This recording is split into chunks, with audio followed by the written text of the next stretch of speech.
Hey guys, welcome to comics class. My name is Brandon Pallas, and I'm here to teach you everything I know about drawing comics. Been a long time since I've made a video. Been busy with a lot of things, but I really miss doing it, and I want to be, here to share my knowledge with you guys. Recently, I made a video talking about how I was going to be doing shorter videos. I was planning on editing them a little more. That didn't work out. I'm not really a YouTuber per se. I'm an artist that likes to share what I know. So I'm just going to do what I used to do. Just hit record, start talking, start drawing. And I am going to try to keep it to shorter videos, so it's not these hour-plus monstrosities. So today, and for a little bit, we're going to start getting into composition and design, which are super important topics, super important parts of art that are a little more subtle than just your figure drawing, your perspective, all that kind of stuff. But they're very important, and they're not as complicated as they can seem. I'm going to try to break it down for you so you can understand, give you a bunch of examples. So here we go. I'm just going to start drawing here. As always, I've talked about this before. We usually want to start, almost always want to start with a picture plane, especially when we're composing our pictures. We want to start, by making thumbnails. I'll make some different sizes and shapes here. Thumbnails meaning your initial sketches where you plan the overall composition and design of your image, where everything's going to go, etc. We're always drawing a picture, painting, whatever, in a frame, on a canvas of some kind, on a page, on a canvas, whatever. So the picture has to relate to the edges of the frame. And if we're just out here in space, just planning our picture, putting our elements in with no reference to the edges, we're not gonna have a good picture because it's just going to be kind of floating out there, and then when we put it on the actual frame, it's not going to fit in any meaningful way. So I'll go down here to these picture panels, or these picture frames that I've made, and they're a little sloppy, but hey, that's fine. And I'll start just putting together some basic compositions and talking about the ideas behind it. So probably the most important thing for composition is the idea of balance. We want the composition to be balanced in some way. We don't want to have everything. This is all just abstract stuff. We can pretend this stands for something. A building or a landscape, or people or whatever. We don't want to have everything on one side of the frame. Here's another example. I'll just put some random stuff over here. Everything's on one side of the frame. Everything in the bottom of the frame here, and nothing up top, nothing over here.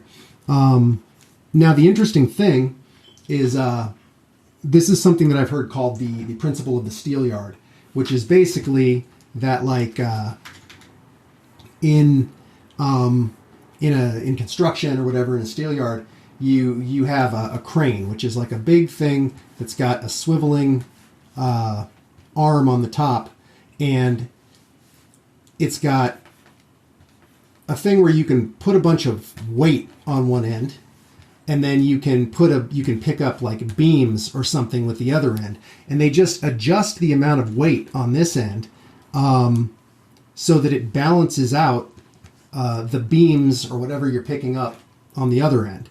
And then you can swing this around and move these huge heavy objects around because it's balanced on this end. Now, because of leverage, the fulcrum doesn't have to be the fulcrum, the place where it pivots doesn't have to be right in the middle. If you can adjust the length of the arm. In fact, I think that's the thing they do a lot. Not just adjust how much weight is here, but adjust the length of the arm so that the load that it's lifting is either further or closer, which changes how much weight you have to put over here. So the basic idea is that the further away from the fulcrum the weight is, the load is, I can't draw an arrow today. Anyway, the further away it is, the more it seems to weigh. And like, we kind of know that. Like if you're carrying a weight and you hold it close to your body, it doesn't feel that heavy. But if you hold it way out at arm's length, it feels much heavier.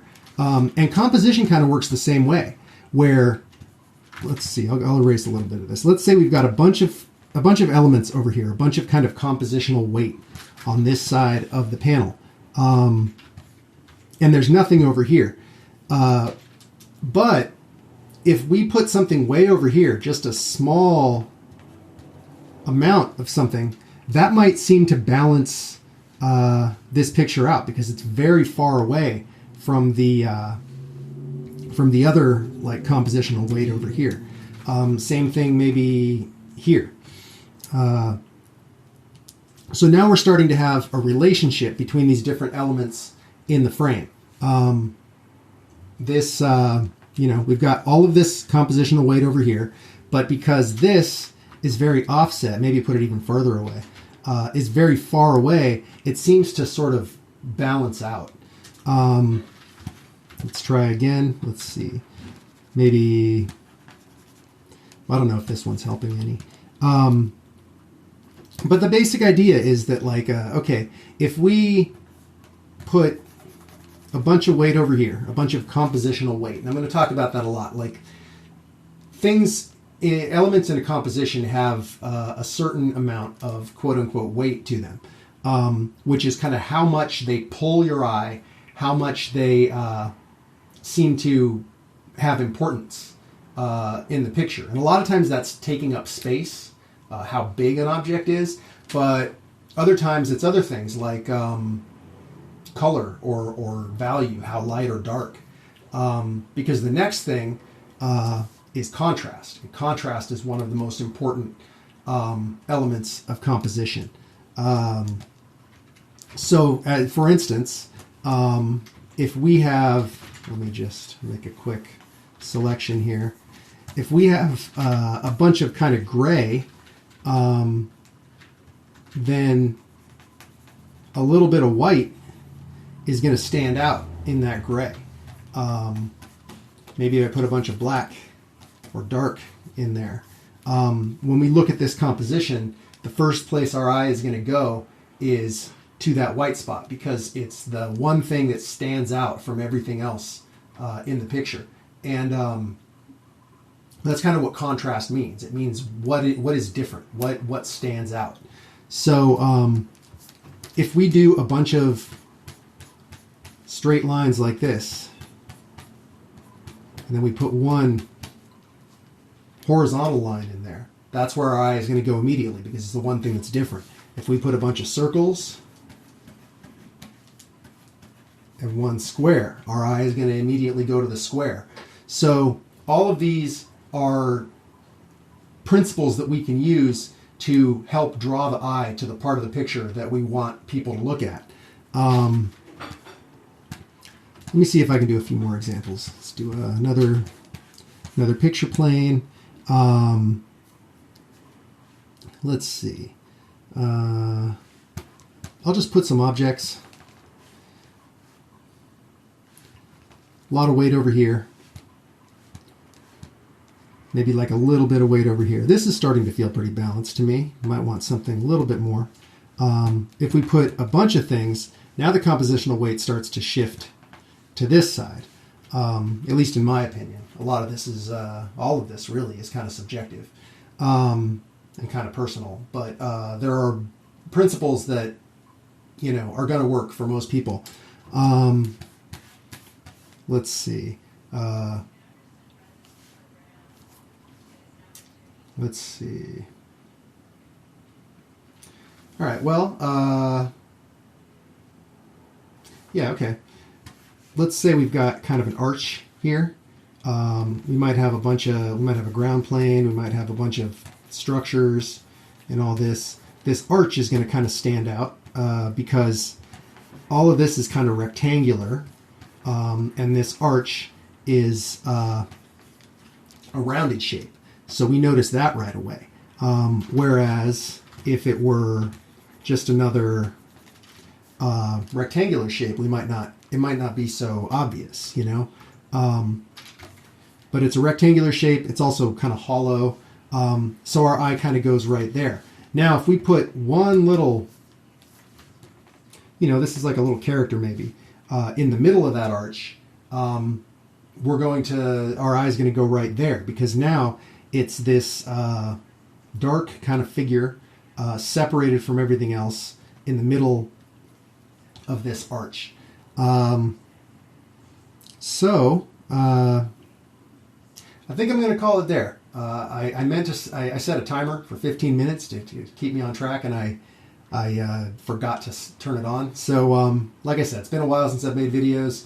This is it's going to be a learning process for me again as well. Also, I got a camera on, just a little webcam, kind of a janky setup, but hopefully it personalizes this a little bit more.